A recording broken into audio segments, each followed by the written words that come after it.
Okay, so I've now reached a really big milestone in this build journey, and I've delivered the body of the car to the restorer.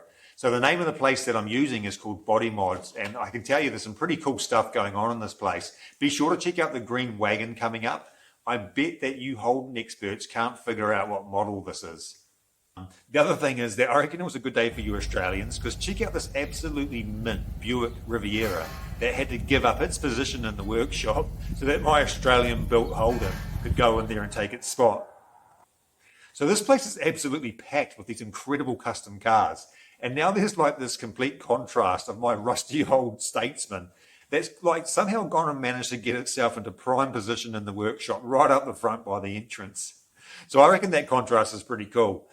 So one of the things that happened before I brought the car over was that the owner of Bodymods, Paul, he came to my workshop.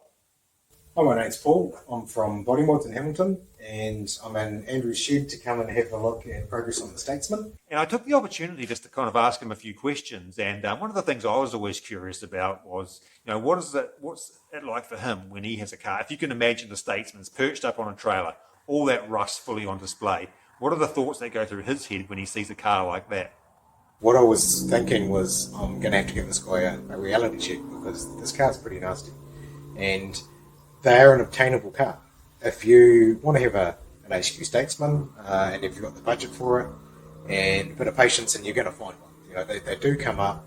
They're worth reasonable money, so you've got to be prepared to pay for them. But you could be driving one of these in a fairly short period of time. So why would you bother? So I actually really appreciated that reality check, because really what he was doing was giving me a completely honest explanation of what was going to be involved in restoring a car that's in this kind of condition. So one of the things that was really important to me when I was looking for a restorer, I wanted to find somebody that I felt like that understood exactly why I wanted to restore this car. And I think Paul's thoughts here sum that up. So why would you bother? Why would you go through and with the cost involved and the time involved, why would you not just go and buy one that's already done? And there's actually a lot of reasons for that. You can't buy this. You can't buy its history. And also, you're buying somebody else's dream. You're buying their colour. You're buying their wheels. You're buying all their choices. Whereas by Andrew doing this himself and doing it within his dream, then he's going to get what he wants. And he's also going to have something that nobody else can have. I can't have it because it's not for sale. Nobody else can have it. It's unique and it's one-off. And when he explained to me that he wanted to keep the patina, it's actually struck a chord with me, and it's a project that I thought I would genuinely be interested in being part of. So at Bodymods, we've got some pretty basic rules when it comes to the type of work we're doing and how we're doing it. And in a nutshell, if it's got steel bumpers, then we're interested in it. And if it's made in metal and you want it done properly, then that's what we do. But one of the bonuses about this is I'm actually really familiar with these 70s H-Series Holdens. Started my apprenticeship in 85, and these cars, there was still a lot of them around at that time, so I worked on them a lot as an apprentice. And I've owned several. I've owned a Q, a J, an X, and a Z. I think out of this model range, the only one I haven't had is a WB. So to take this on, I'm really quite comfortable with this car because I know them well. I know where they rust. There's pretty much nowhere in one of these cars that I haven't attacked something along the way and had to do some rust repairs. So we go in pretty well educated on this, and it's one of the things that makes me comfortable taking on this particular project. And also, Andrew sparked an interest with me in how he wants to go about this. We've done lots of bright and shiny stuff. Lots of really cool builds. Most of our work gets hidden under paint, which sometimes is a bit of a shame.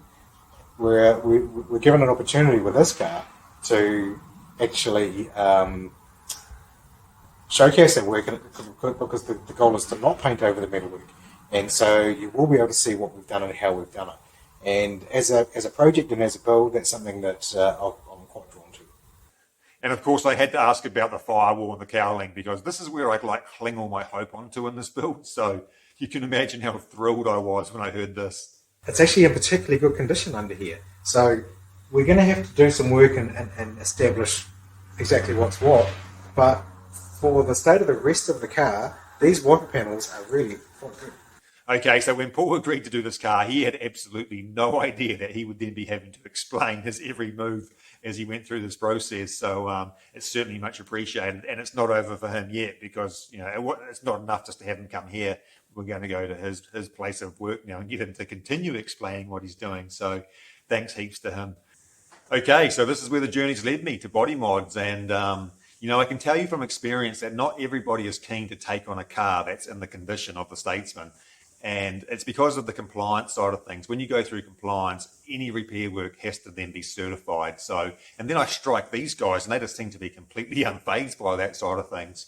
And then there's Paul, who has this mass depth of knowledge on Holdens. So it's pretty cool. It kind of puts me a little bit at ease in what is a pretty daunting challenge, And but even that Buick, it was just a shell that turned up there at some stage. So obviously these things can be done.